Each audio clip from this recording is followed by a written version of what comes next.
Delegates, welcome back to Killarney.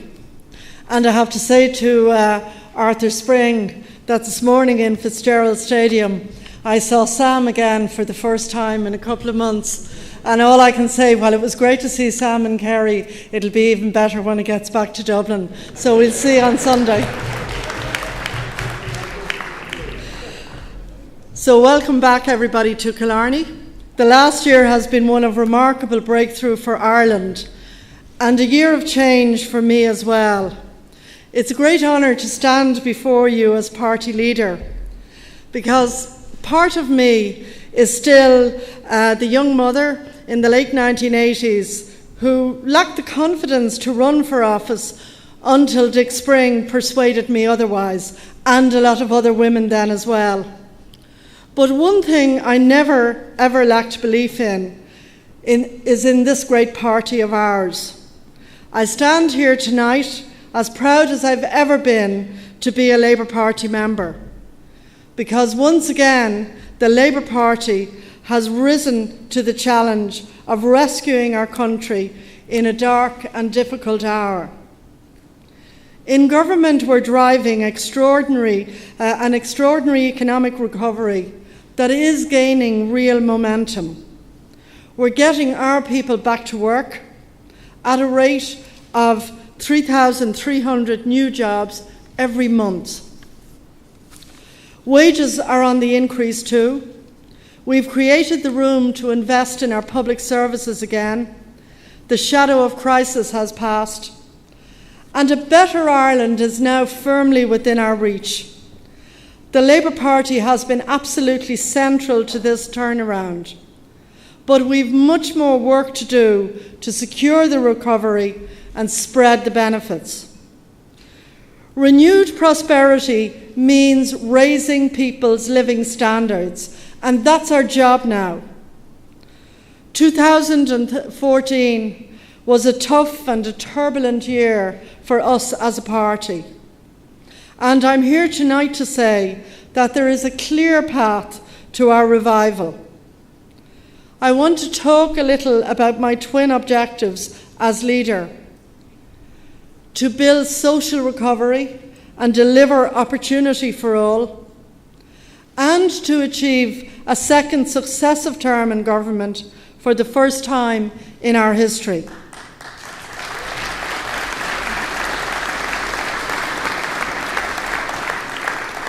It's almost 40 years since Ireland last elected a single-party government with its own majority. The Irish people have decided that governing will be a shared responsibility between parties. Coalitions are now firmly part of the Irish political landscape. Every party declares its policies at election time, but every policy is conditional on getting the votes required to implement it.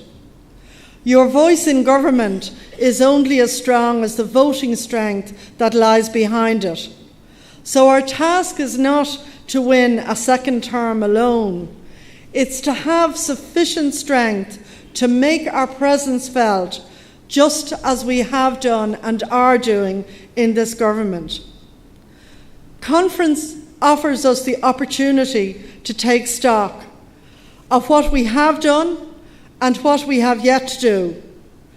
And when it comes to what we have done, what we have achieved, the opposition has willfully short memories. Fianna Fáil created the monster that was the bank guarantee, and Sinn Féin voted for it. Now, by profession, I'm a chartered accountant. Unlike Gerry Adams, I'm good at figures. I knew the bank guarantee.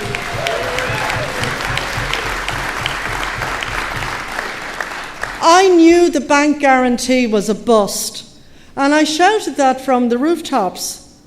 When we went into government, to be honest, I thought it would take the whole of our 5-year term to extricate ourselves from it. In fact, it took less than 3 years. We bid the Troika goodbye and we exited the bailout. We shut down Anglo and we tore up the promissory note, which was toxic. And thanks to superb work by Eamon Gilmore and Brendan Howlin, we renegotiated our debt burden to save tens of billions of euro. These successes were the gateway to progress on so many other fronts, economic and social. We've restored our credit rating, and that has allowed us to replace expensive loans with much cheaper ones.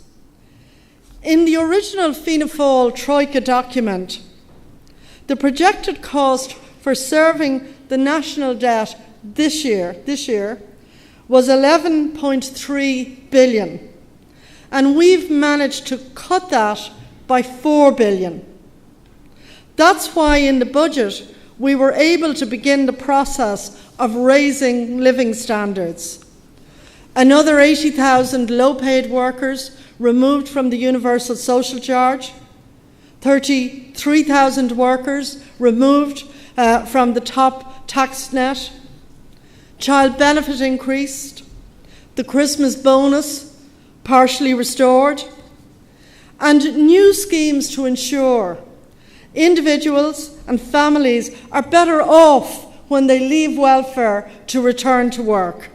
So we've begun the process of social recovery, of spreading the benefits of growth to every worker, every family, every pensioner. And we'll speed that process up over our remaining year in government. Building the economic recovery is one of the things I'm proudest of as a Labour Party member. But let me give you a few more examples of things I'm proud of. In fact, let me give you 10. We raised the minimum wage after Fianna Fáil had cut it, and for good measure, this week, Jed Nash and I launched the Low Pay Commission to examine the minimum wage every year from now on.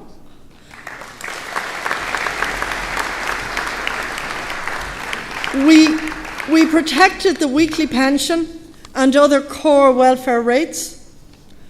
Our primary schools have now achieved the best reading and maths results in 30 years, a great legacy from Rory Quinn to Jan O'Sullivan.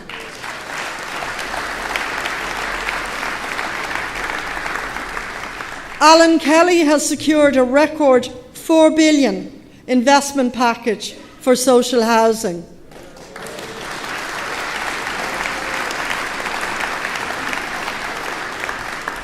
We legislated for the X case, and we opened the doors and the files of the Magdalen laundries to give the women who are incarcerated a just and an honest settlement.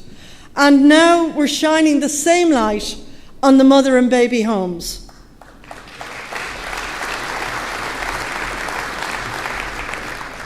We've secured agreement on collective bargaining to protect and enhance workers' rights, because industrial peace is central to renewed prosperity.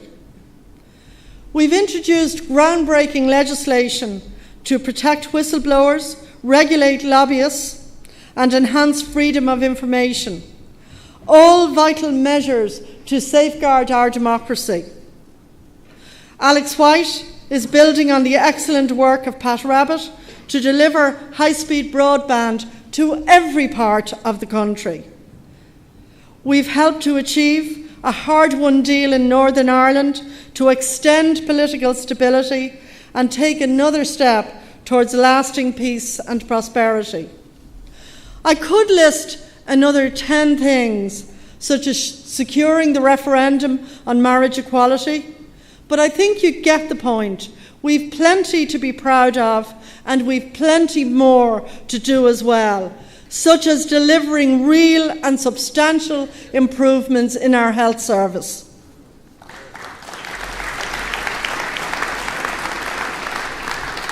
And tackling poverty in all its forms, child poverty in particular.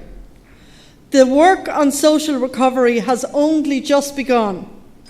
We will use every last remaining day of this government to increase prosperity and reduce poverty. And then we'll fight tooth and nail to return to government to actually keep doing the same and more again.